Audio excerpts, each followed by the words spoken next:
технологийн карт гэдэг яхаад бас хэлээ. Энэ бол ерөөсөө үйлдвэр санхүүгийн төлөвлөгөө баталдаг үндсэн баримтч.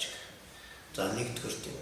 За тэгэхээр энийг баталснараа дараа жил үйлдвэрлэлийг хөтлөн явуулалт эргэцэн аргад болж байгаа баримтч. Хоёрдугаар энэ технологийн карт гэдэг бол үйлдвэрлэлийг удирдах гараа болгоно байна. За ямар гараа болгоо гэхээр 1 сарын 1-ээс эхлээд цалин өгсөн, сэлбэг авсан ч бусад зардлууд гарвал бүгд тэр технологийн картын төлөвлөсөн хэмжээнд баригдаж аль болох хяналтайгаар зарцуулж явах хэрэгтэй үйлдвэрлэлийг удирдах баримтч.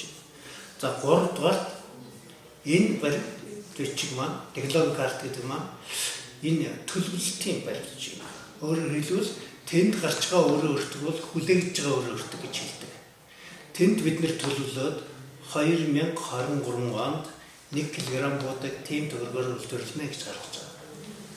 За тэгвэл энийг одоо бидний ярих гэдэг саяын зорилгын хүрээнд бол одоо гүйцэтгсэн гүйцэтгэлээр нь өөрөө өртөг тооцож гаргах гэж байгаа тохиолдолд энэ бодит өөрөө өртгийг гаргах гэж байгаа энэ ажил.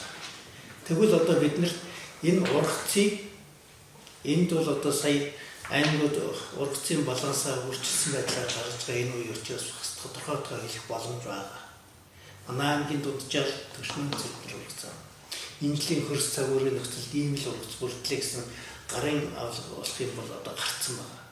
За тэгэхээр одоо өнөөдөр яг энэ зорилгын хүрээнд тооцох гэж байгаа бол бид нэр тэр бодит ургацыг хөдөлгөөний яамнаас гаргаад бас нэг лавт материалын хэмжээд авчвал бас нэг тийм болчих واخ. Энэ жилийн хавдрын хайртар өндөр ургацууд ер нь хүрдэг байх нэг 10 гаруй зайдартай болж байгаа.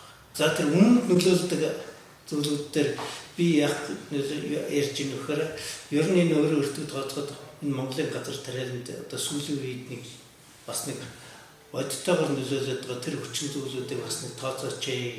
За тэр нь яг вэхээр ер нь аж ахуйнууд өөрөө үйлдвэрлэхээ байжжээ.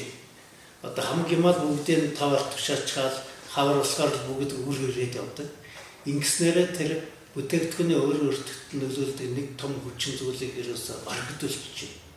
Цааш энийг анхаарахгүй бол одоо тэр өөрөө өртөг дотор 20-с дээш хувийн тэр өрийн зардал гэдэг юм яваад байна шүү. Хуучин бол ийм байгаагүй. Энийг дор хаяж 10% буюу бусад хүчин зүйлүүдийн ижил төвшнөө байж боломжгүй байгаа.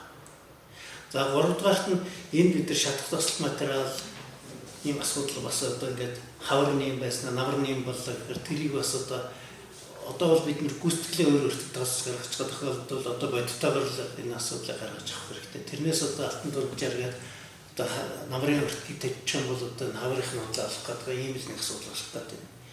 За 3 дугаарт нь ер нь хураалтын технологийн асуудал манад яг нь цаасан дээр бол ерөөсөө 9 сард хурааж явна гэж хэлж байна.